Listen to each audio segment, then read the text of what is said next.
Okay, our final act for the night is current Gloucestershire Poet Laureate. You might have worked out the kind of poet that I like. Kind of funny and clever, and they do some serious stuff, and they make me laugh and they make me cry. And Brenda does all of this most times, and she's sometimes very rude as well, which just kind of adds something. So please, can you give a very, very warm ConFab Cabaret welcome to Gloucestershire Poet Laureate Brenda Read-Brown. Thank you.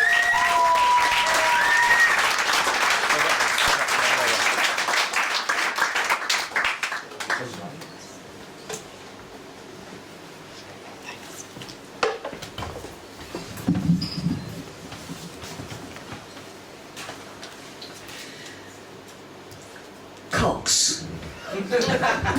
I love them. I love to take them in my mouth and put their firmness to the test. I think that English cocks are best, but I'm open to cocks from any nation.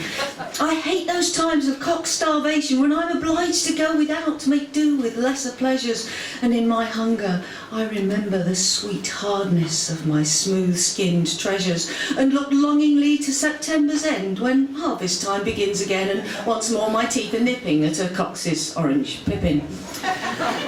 Well, seem to have got your attention now. The observant among you will have noticed that I have crutch. I haven't been out much for the last few months, and this next poem explains why. In January, I fell from grace, which is the name I give my ladder now. I thought I could rely on her, together we'd rise higher and higher, but I was wrong. The capricious cow turned into a two-faced liar, and like those lovers who desert you but swear they never meant to hurt you, slipped accidentally on mossy paving stones, pulled the rung out from under my feet and dumped me none too gently, and as we parted left me not broken-hearted but with a shattered heel bone. The smooth promontory of my calcaneum, proper medical term being pressed, had become an archipelago, or so the x-rays seemed to show, with clear black channels between each chalky isle. This'll take a while to mend, they said, as I lay on the hospital bed. 6 weeks in plaster, 6 in a contraction, and then you'll have to learn to walk again, which was a bit of a damper, and put an end to the poet's rapture I felt when I found that this is called a lover's fracture, traditionally sustained by people leaping from high windows to avoid capture by their paramours, husbands or wives. They'd rather risk their lives than be caught in the act. And I'd like to claim that this was my story, but it is a disappointing fact that I missed out on the good bits and the glory. I just fell.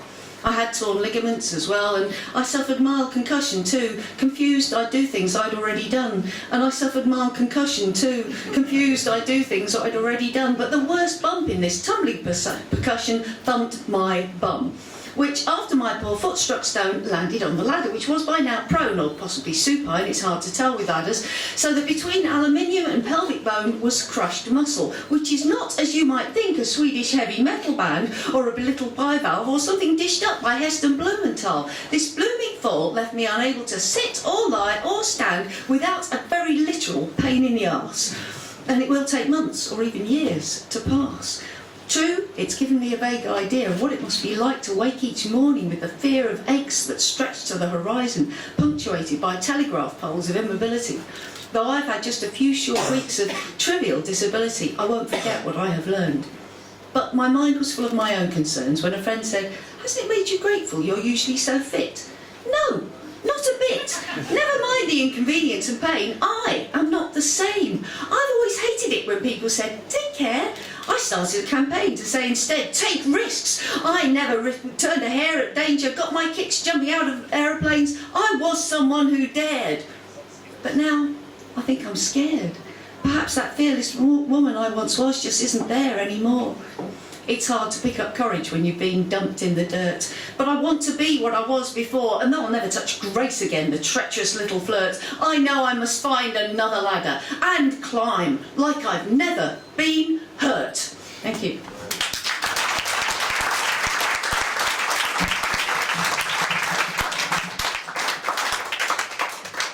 Sorry, one of the side effects of painkillers is that I stutter and I have a dry mouth. Not very good things for a performance poet. So excuse me if I have to drink a lot. it's coming up to festival time. Is anybody here planning on going to a festival at all? Yeah. Yeah, so this one's for you. It's called Assault. Yeah. It's always the same, and you've only got yourself to blame, but you're feeling fit and all lit up, in your tent and kitting up, boots, backpack, roll-ups ready rolled, cold water to avoid dehydration, tablets, lighter, enough preparation, and it's over the top and into the noise, the pop, pop, pop of unadjusted mics, the squeal of person-powered generator bikes, the werewolf howl of an untuned voice, the tsunami growl of untamed guitars, the unwanted cries of kids all painted up as tigers and lost as stars, and it's all so bloody loud, and you can't see the main stage because of the crowd, and the mud's like something out of the trenches, and in the loos the stenches of death from chickpea curry. So you hold your breath and hurry back to the second stage, where a singer who's falling from the page of fame falls off the edge of the platform and flattens a nearly naked girl, and battens twirl, and there's almost a riot, and you're searching for somewhere for a quiet smoke, perhaps a tiny toke or two. A woman in white drifts by you, 10 feet high. She is on stilts. Why? And munchies strike. And no, you're not taking your turn on the person-powered generator bike. You went without lunch and you need a bacon sandwich. But the bacon rolls have all been sold. The last ostrich burger is burnt and cold, and there's nothing but alfalfa sprouts and bleeding falafels, and the smell of incense is making you ill. You just can't cope. All hope is gone, and you might as well take that suicide pill. But wait, what's that they're playing? Oh, you love that song, and you strain to hear your favourite lines, and your memories have tears and they taste of sad wine. You wave your lighter though no one can see. You've even forgotten you needed a pee, and you lie down on wet grass and sing along and dream and doze and wake to find that your money's all gone, as it always goes, sucked up by this carnival of harmony and laughter. It is the morning after, and you blag some cash and buy a bleeding falafel in a bun. You're not surprised that it tastes like dung. You didn't sign up for this, and your battle against nature has not been won. Your blood is begging you for a piss. So you take a pee behind a tree, retreat to your camp, get out of your damp clothes and into an even damper sleeping bag, and close your eyes. But you can't shut out the distant whine of Billy Bragg. And you realise that once again you haven't even copped a shag. It's always the same, and you've only got yourself to blame, and it's a mystery that, like politicians, you do not learn from history, but every time forget the war you went through the year before, when you swore you'd never, ever, ever go to a festival again. Thank you.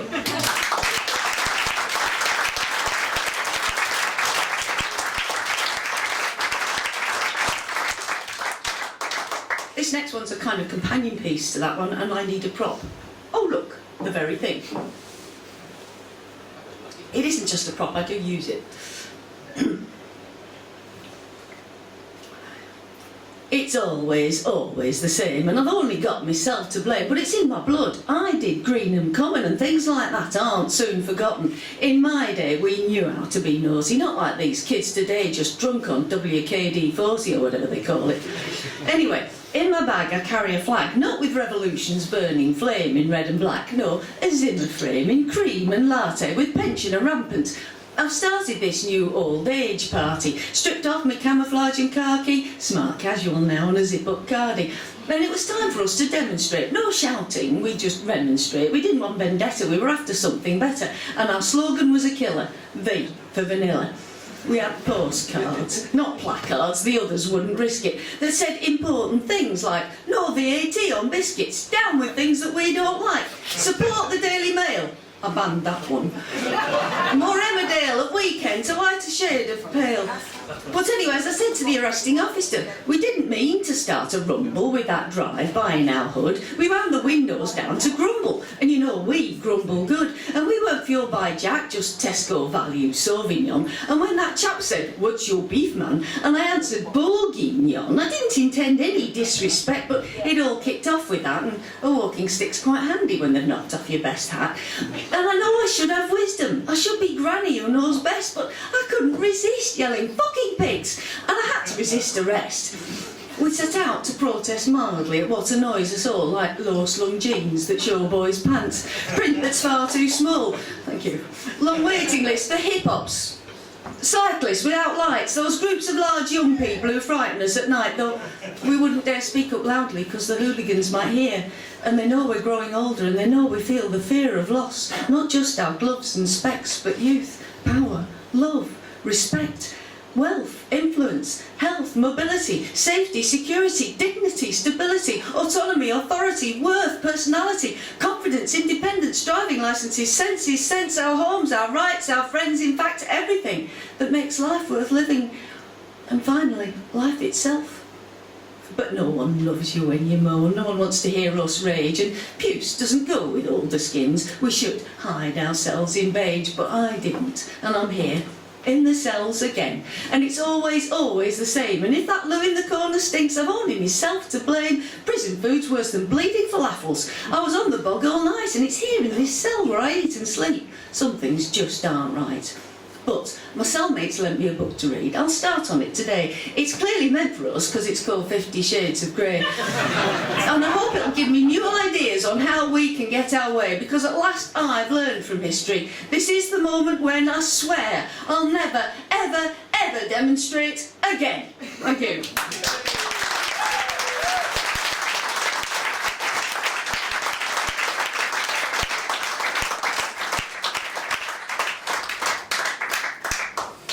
I'm going to do a serious poem now. In fact, I'm going to tell you a story about a prisoner, a con. Of course, I can't give you his real name for now. I'll call him Ron, and I don't think at the moment I'll tell you about his crime. It might prejudice your thoughts, though it never affected mine, because in my little writing group were an arsonist, a burglar, 2 rapists and a dealer, and on my right, a murderer. 3 of them were given to bouts of real self-harm, with aerial views of railway junctions blazoned on their arms, and their lives were born in chaos. Most have been in what we call care, though I gathered from what they told me there was only tough love there. Ron's mum was paranoid, schizophrenic, and since he was a lad he cared for her. It was all he knew. He didn't have a dad, and he became agoraphobic, couldn't bear to go outside, started drinking, slowly found within himself a place to hide. So for Ron, you might think a prison cell was not such a bad place to be, but just like every prisoner, he wanted to be free, and he found liberty in writing. Poetry gave him wings. He found his words, he found himself, he found a new song to sing.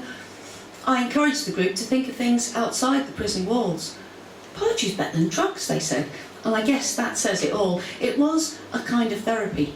In Ron's imagination, it was me that made him feel better, though in truth the joys of creation were what lifted him, but he got it wrong. Of course, he would never say what was on his mind or in his heart, but a poem gave it away. I've Fallen in Love with You, it was called. It was meant for me, that was clear. It explained why, given a parole date, Ron's eyes had filled with tears. Now, I've always thought that honesty's best. We sat down. I meant to explain, but what I said was, the imagery's weak, the rhythm's not right. You'll need to work on it again. Next week, Ron was nowhere to be found. I didn't understand till I asked another guy from the group. He just stared down at his hands and said, "Did nobody tell you, miss? Ron jumped from the roof to the floor. Nobody knows why he done it, miss, but he won't be round here no more. We all dragged out our mattresses, thought we might break his fall, but it's too far from up there. And he broke his back. We couldn't do nothing at all." So, why did he do it? I'll never know. I'll never see Ron again. The prison system's suspicious of anyone who dares call a con a friend. Maybe the agoraphobia launched his jump, his fall, because the ultimate womb of death is surely the safest place of all. I don't want to think my cold words were to blame. That's not how I meant it to be, and perhaps thinking in metaphor made him believe it was the only way to be free, but Ron was a man who could have known life, a person just like you and me, and what I'm struggling to try and say, what I could have said at the start, is that inside every prisoner, and I mean every prisoner, inside every one of us, there beats a poet's heart. Thank you.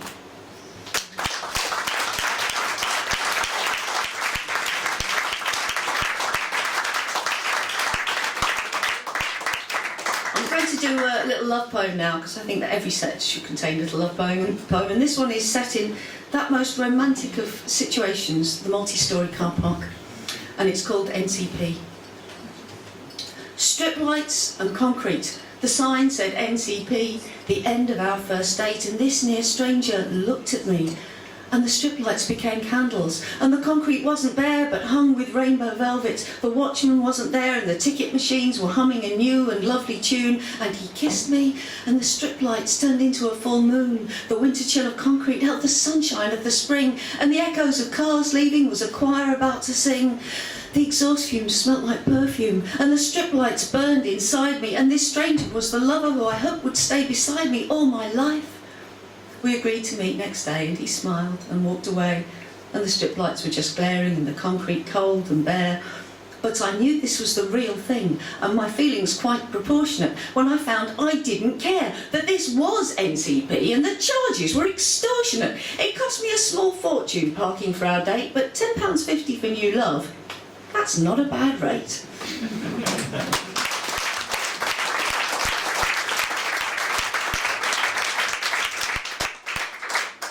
I'm going on holiday soon, which is great for me because I always write a lot when I'm on holiday. And this next one was written in Corsica, and it's not funny or anything, but I just wanted to do it because it kind of fits with how I am at the moment. It's called Lame.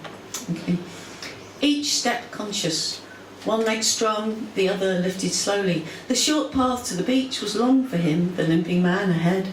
But as I passed, he smiled and said, "Pardon, bonjour," and his voice reflected the sea's laugh, and his eyes echoed its unknown turquoise, and the cormorants he had come to photograph shone dark as his hair and perched still with his poise, and I felt ashamed to have thought of him as lame. And when I returned from sleeping in the sun, he was sitting naked as I passed by, a sketch drawn with one long stroke of ochre, a visible sigh of brown skin, thin, carelessly arranged by an artist's hand upon the rock. Motionless, he was perfect. Nothing could be changed, and I watched for minutes till the clock of politeness ticked me off and struck from me a cough of warning. "Bonne journée," he said, and smiled again. And indeed, beguiled by the unexpected beauty of the limping man, though I found no words to say, I knew this moment would stay with me. It was already a good day. And that's what I'd like for your statue, this my naked man on the rock. Okay. I'm going to have some more water. I was quite pleased with that poem. I thought it was kind of sweet. And when I came back from holiday, I read it to my boyfriend, who was also a poet. And his reaction was, Well, I said, "Well, what's the matter? Don't you like it?" And he said, "Well, it's not about me, is it?" I think that's a very male reaction. This next poem is about him. It's a true story. It's quite an old poem, but it's the one I am most often asked for. It's called Fiery Jack. And in case you don't know, Fiery Jack is a muscle rod with a deep heat effect. Fiery Jack. The pain seems to be muscular. Each night a new attack. Sometimes in his chest, but more often in his back. At last he's found something to ease the ache. You take the tube and squeeze and apply the Fiery Jack. He rubs some round his nipple. I massage it the length of his spine, and when I hear the soft breath of his relief, I feel a mounting, excited belief that now, this time, we will make love at last, because the pain for now has passed to the dark part of his mind. But I know he must move fast, for though the pleasure of his company is a never-ending thrill for me, I need this space of pain-free leisure to enjoy the company of his pleasure. And so the loving starts. A collection of caresses, a confection of sweet somethings, the joint joy which more or less is how it always goes with us, the easy choreography of a couple tuned and touching, tongue to lip, chest to breast, fingertip to inner thigh and higher, till with synchronized sigh, stand in hands, rehearse what is to come, and oh, his finger and his thumb, and oh, an unexpected sting.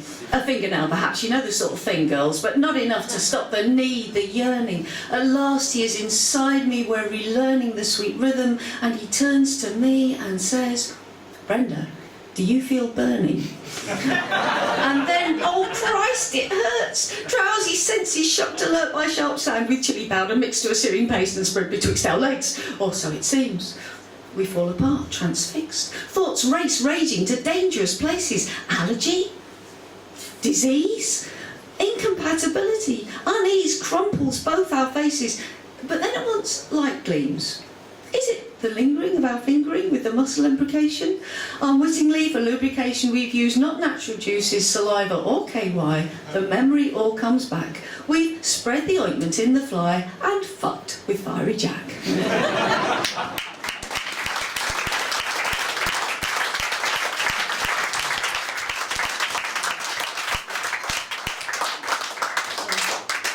This is my last poem now, but before I think I could just mention that I have a book. All these poems are in the book. It's £10, but you get more than 270 poems for that, which works out as just under 4p a poem. So on a pence per poem measure, then it's really good value. And how else are we going to measure poems, really? So do feel free to approach me afterwards if you'd like to buy a copy. Okay, I want to do this poem last because of its opening line.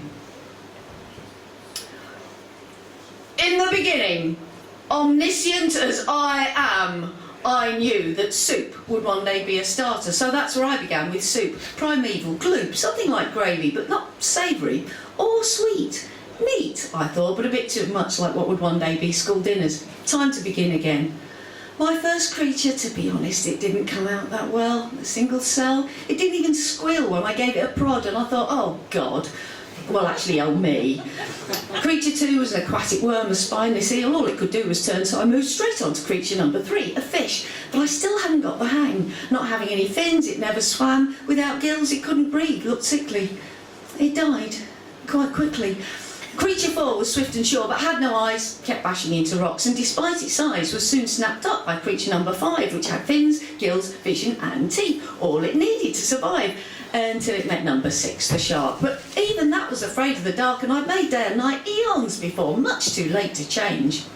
Creature 7 was kind of strange. It kept flinging itself up on the sand. It seemed to want to be on land, but already I was dissatisfied. It seemed no matter what I tried, my creatures weren't on side. They didn't tell me jokes, sing psalms, entertain with witty repartee, and I knew I'd have to make millions more before they even thought about TV, and they had no faith or doubt. There was definitely something I'd left out. Anyway, back to creature number 8, which met its fate with number 6, the shark, as did 9, 10, 11, 12, and indeed 13 to 20. The shark had seed and plenty, and so did it had learned to breed. So I went large. Yes, we have fast food in heaven. And bulked up creature number 7. 2 flavours, one with fearsome teeth and armour, the other huge but wouldn't harm a fly. They fought, they died. Ages went by, literally. And meanwhile, I pondered bitterly about what I had done. Still, my creatures weren't much fun, and I couldn't think of a solution, so I invented evolution and left them to it. Oh, I called in from time to time. 41,099,000 engendered quite a fuss. It looked very much like us, only crouched and covered over with hair, but I had stuff to do elsewhere, plenty of planets to play with out there. And it's only recently that I popped in again to find that now they call themselves men, though actually they're little boys who treat like toys the cells that I have given them. But they write poetry and make laws. They love, they hate, they're cruel and kind, shine smiles, shed tears. They try and fail, they think, create, they are genetic engineers. I wanted creatures just like me, and now at last, after all these years, that's what they turned out to be. Against almighty odds, they are not worms or sharks. I have made gods. Thank you very much. Thank you.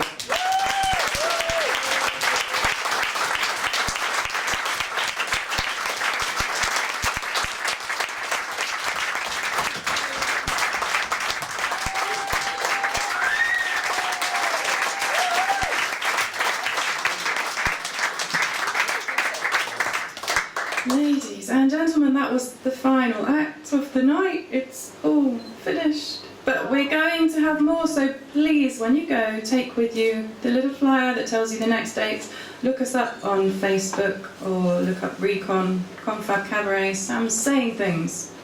Sam's doing a dance. I don't know what he's doing. Puppets! Remember the puppets, the burlesque puppets? Yeah, got it. The bar will still be open, is this right?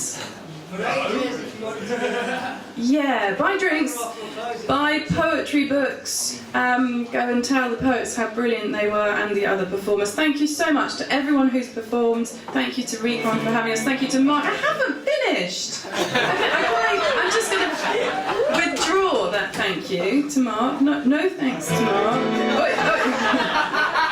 Thanks, Mark. Mark's been like the best person here. Bar's still open, the hat still has space in if you would like to contribute. Huge thank you to everyone, and to Catherine Crosswell. Please come up here because otherwise it looks like it's just me. Catherine Crosswell, who helps me do the whole thing.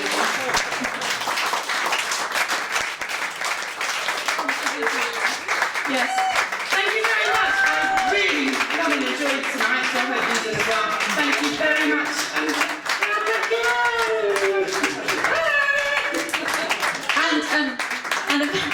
And a very big special thank you to Amy Rainbow! Music, please.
Photos that weren't blurred? I think so. I'm not, it's never sure till you get home. They look alright on the camera, don't they? Well, it's very difficult.